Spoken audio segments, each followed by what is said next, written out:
see. I'd have one of them. You'd have one of them, would you? Any day. Yeah, he's going to go over the hill and he's going to explode his little VTEC engine.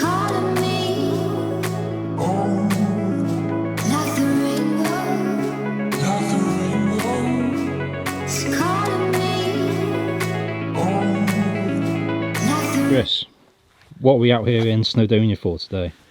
Well, Ben, so as you know, one of the packages that we offer at Eastwood Media is a content generation package for anybody that wants to sell their car. And we know that Dave sells cars for people. Dave sells some of his own cars. So we bring the cars out here to Snowdonia, where we've got some incredible roads to film on, some incredible scenery, and we make a video. And we take really nice marketing photos that people can use on Auto Trader or their social media.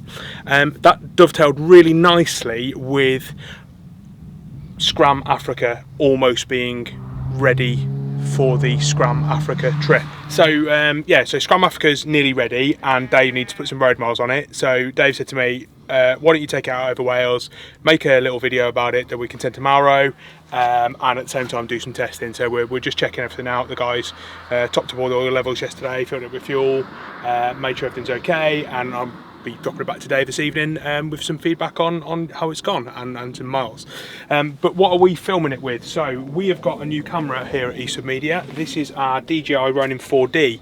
It works on very similar technology to how we use on our drones. It's made by the same company as our drones. This is our tracking, well, we just mounted it to our van for the tracking vehicle. So Jamie's driving, and Ben has full control of this camera from inside the cab, using a screen here with a live feedback, so you can see exactly what's going on.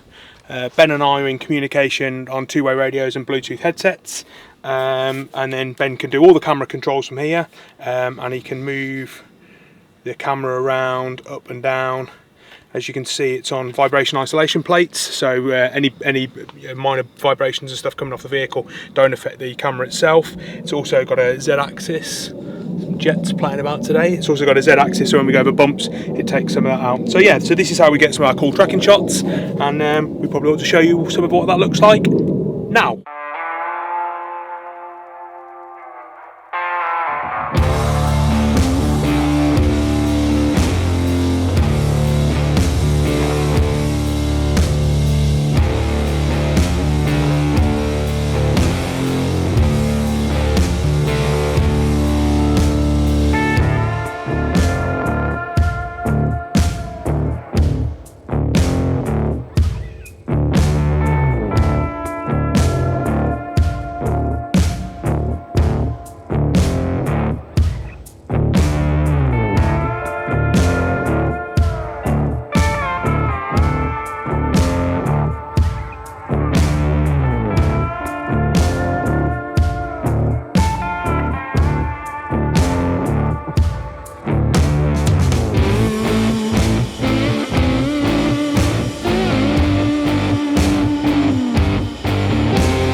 Snug is the word, I think.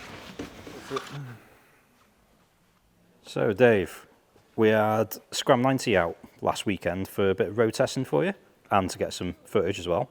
And you broke it.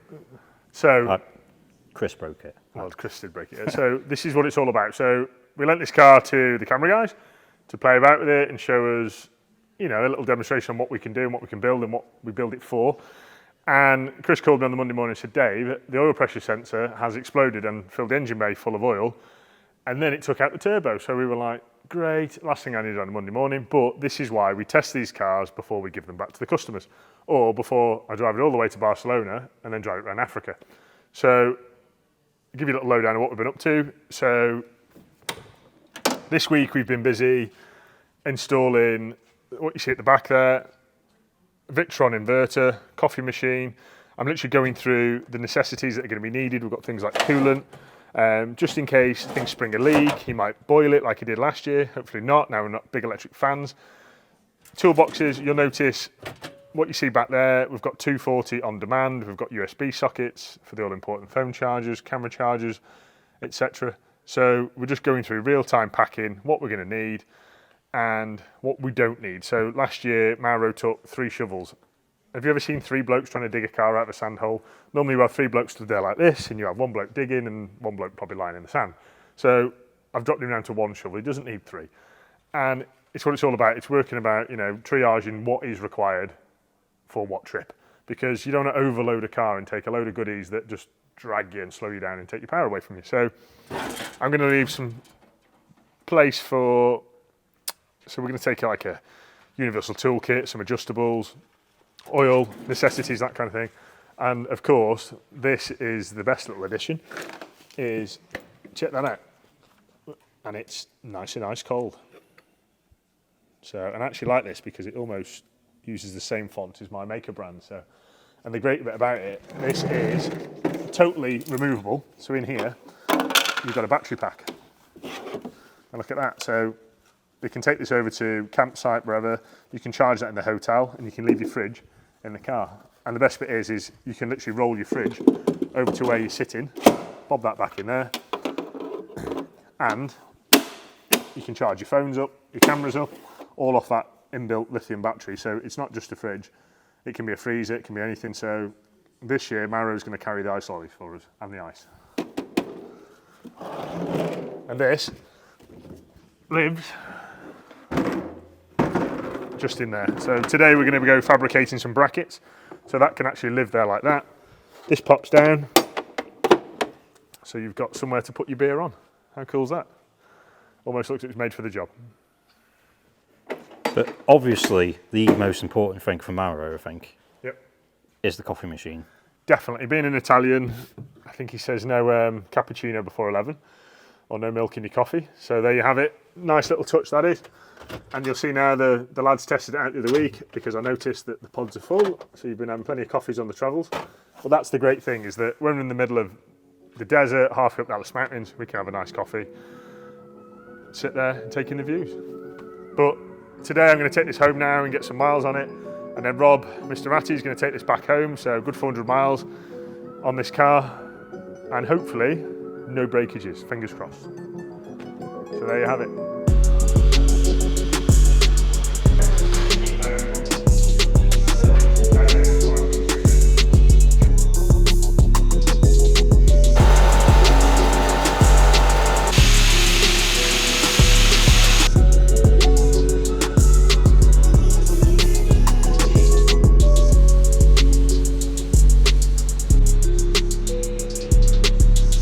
Got you slaving away, Rob. Free labour. Helping out, trying to get Mario's car ready. Could I maybe take it at home to put some miles on it? Give it a good run before we take it over to Morocco. So I'll leave Rodent here the weekend and take this one for a blast down the motorway.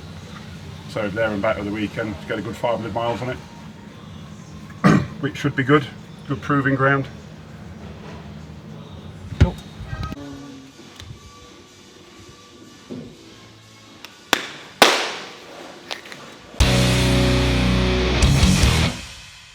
What's happening, Bruno? So today we are back in the sand pit, and yeah, we've got another one that's come in for the underbody treatment.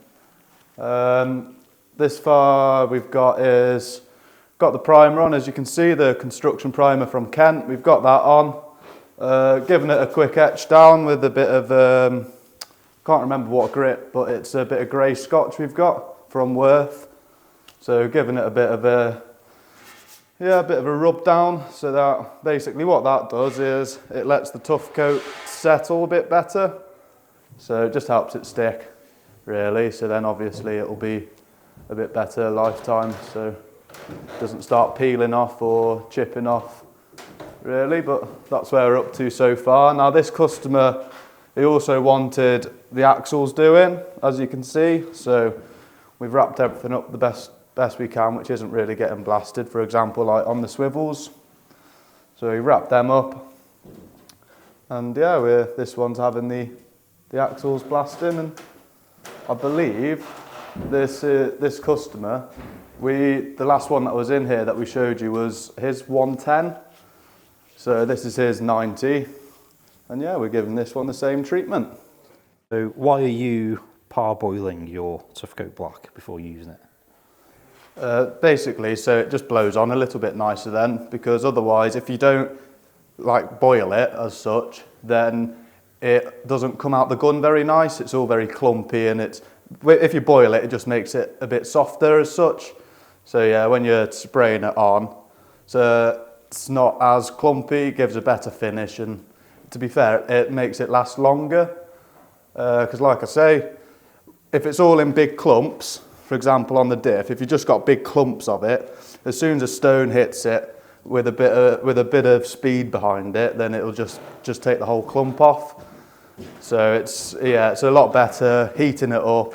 So this is just boiling water out the tank we've got, pop 4 of them in there, and yeah, but usually it takes about, on the 110 that we did, it was 12 bottles of the tough coat, because that had the axles blasted as well.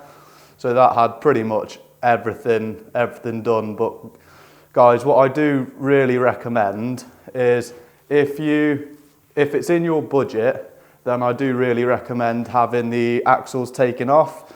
So then it makes it a lot easier to get in and around places, especially over where the rear axle is. It just means you can get in, and yeah, like I say, you can just blast a little bit more of the chassis.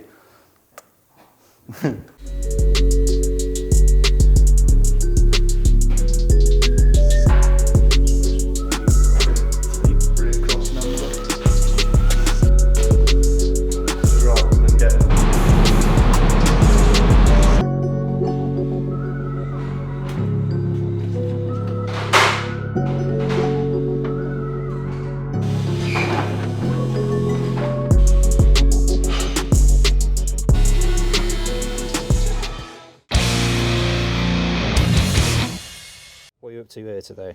Just putting we're putting 90 back together because it's going to be going soon, so we're putting the seats back in. I had to put the seats back in the back because it's had a new tub. I had to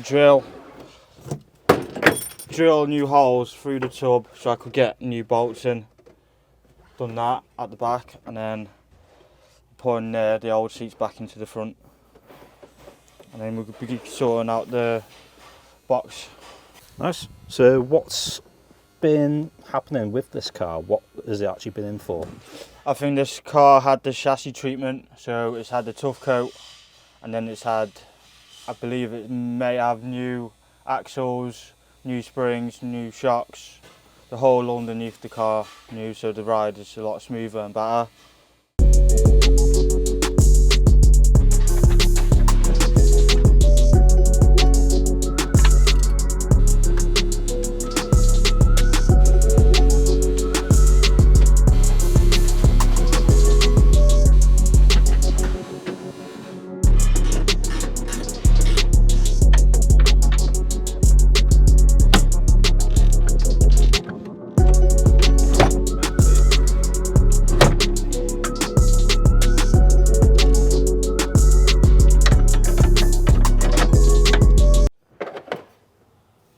Okay, Nick, what's happening on Rodent today? Captain Ratty's car truck making a snorkel intake for when he goes in the desert and stuff. Basically, that's a topspin cyclone. So there's a mechanism in there that spins as it's dragging the air out. Most of the dust should come out of it before going into the filter and stuff. Just keep it all a bit cleaner. And it's going up here, it is. So it's going to live like that. Just needs a blue light on the top, and you'll be alright then. Mint, so what do we need to do to actually get this thing together? I'm just going to get this piece of pipe bolted onto the roll cage there, using these brackets. So that'll go like that. Then obviously you need to finish it off, go into the wing, and underneath the wing to the airbox. So there's a bit of work involved, like, get it nice in it.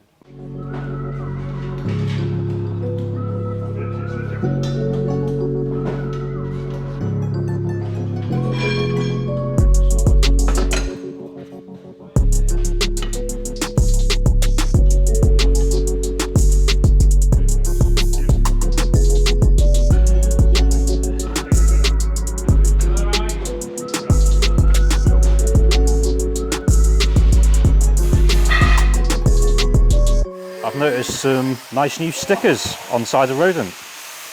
Where have you been taking it recently?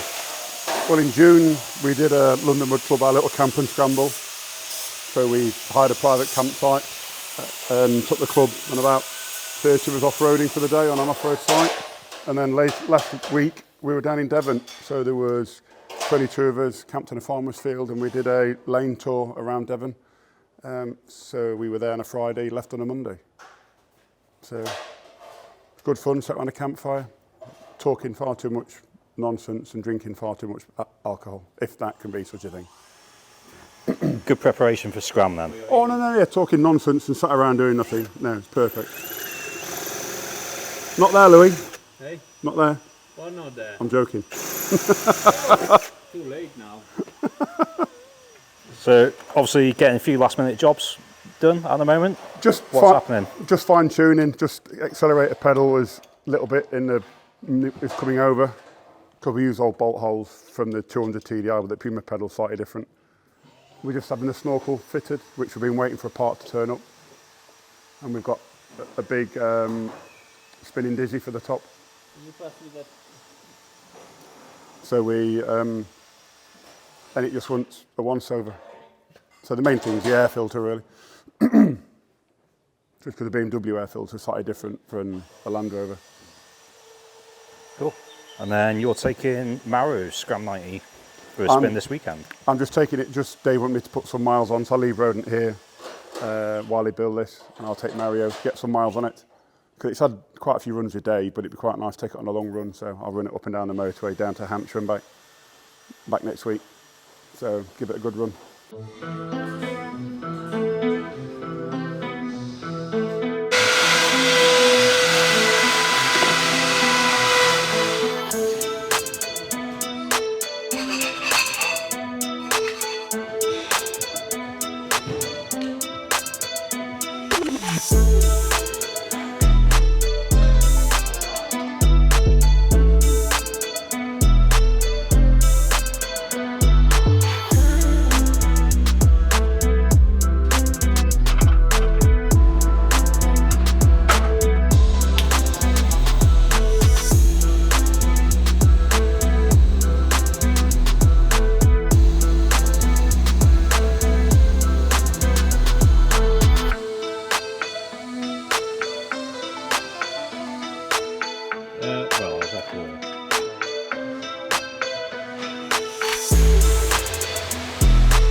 Done?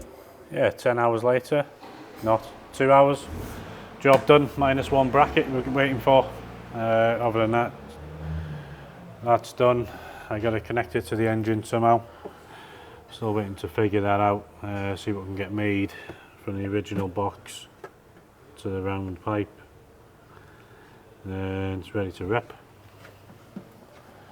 It's pretty solid to be fair as well. And that's just even got one bracket on. So I think Cpt Ratty would be quite happy with it.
So guys, as you can see, it's looking a little bit different from when you saw this morning. So this is what the finished, obviously what it looks like when it's finished, the tough coat.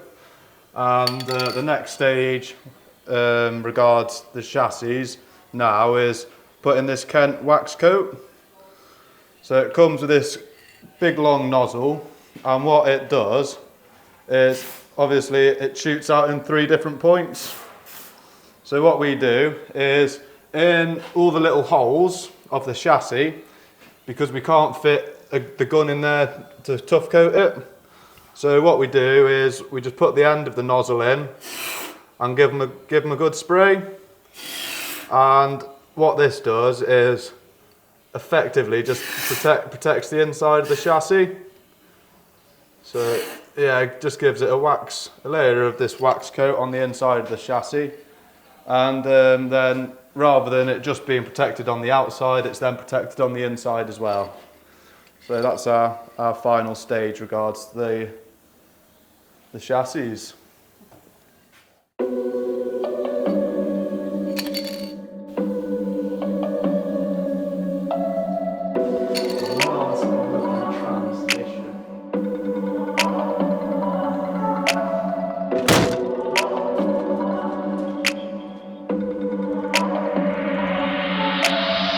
So here's something different that you don't normally see in the fabrication shop. So here we fitted a 62mm forged mill wheel Borg Warner turbo to this Cummins Fastrac. And the customer approached me and said, Dave, he said, can you give it a bit more oomph? He said, it's lacking a bit of get up and go. So I looked at a recipe that I normally use on things like the Cummins Land Rovers. And in fact, the Cummins 130 that you see today in the workshop is running the same turbo. So tomorrow I'm going to turn the fuel up a little bit, but this one we're going to have to be very careful with because this thing does actually work for a living. So we can't go giving him too high exhaust gas temperatures, basically, because it'll melt the inside of the engine. But Nicky's handiwork, as you can see there, he's made a beautiful 4-inch exhaust exit using pie cuts, got into a nice 4-inch V-band and then into the existing system.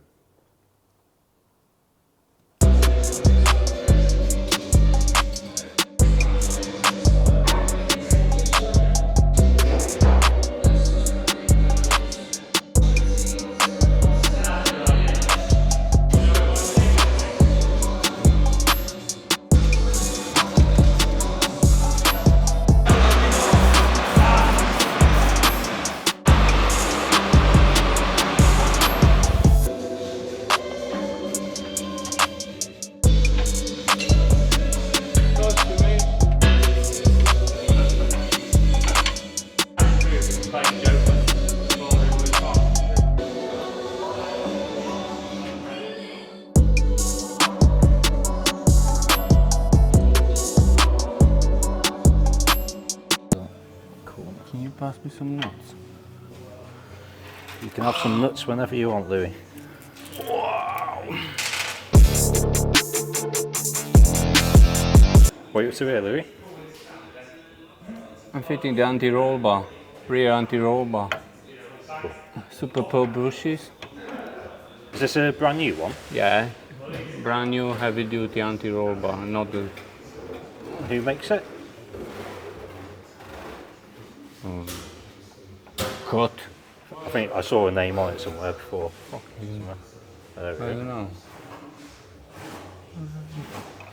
Oh, that's how do you say it?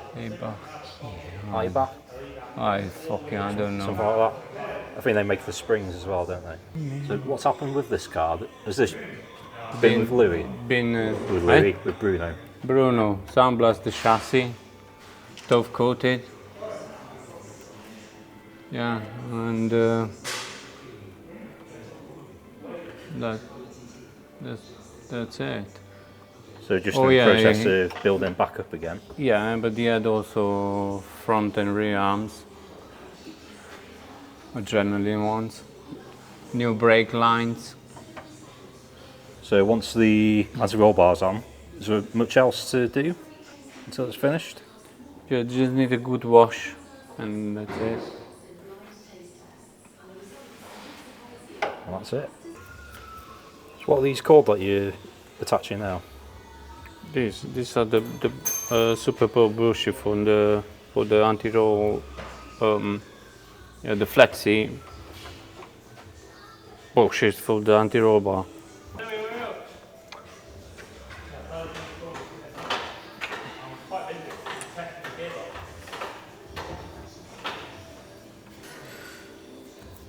Jakob, get your pressure washer ready. You can give it a wash this.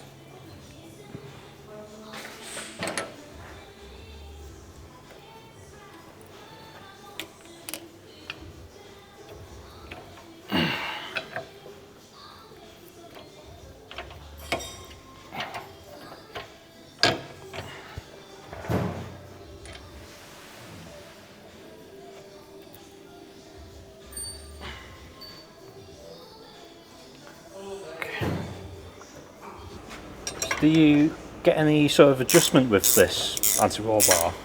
I know some you do, like you'll have different notches, different lengths you can set them to.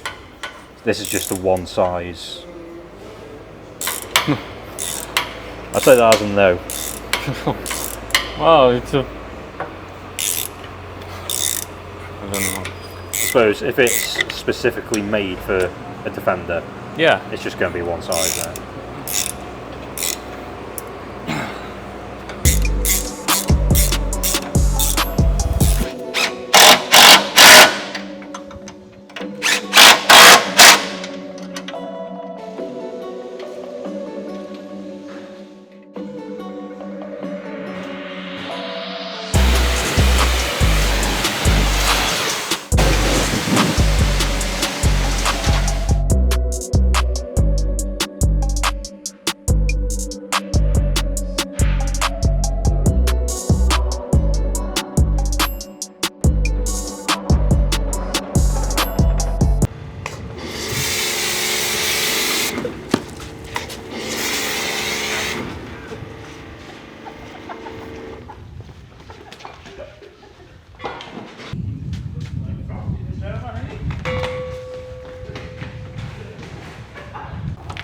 So is Mahker a fun place to work, Jacob?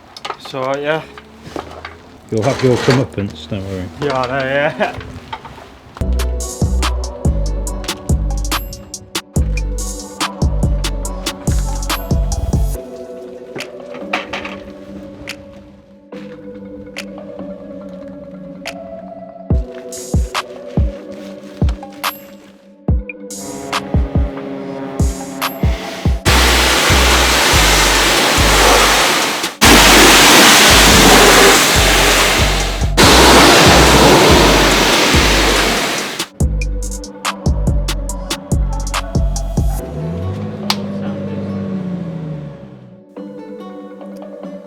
So that's it for another episode of the Mahker Workshop. Thanks again for watching, guys. It's been a hectic week and we've had so many niggles with cars, past and previous. I've just had enough of Land Rovers this week, but it wouldn't be easy or everyone would be doing it. So anyway, thanks again for watching. Please like and subscribe and tune in next week. Bye-bye.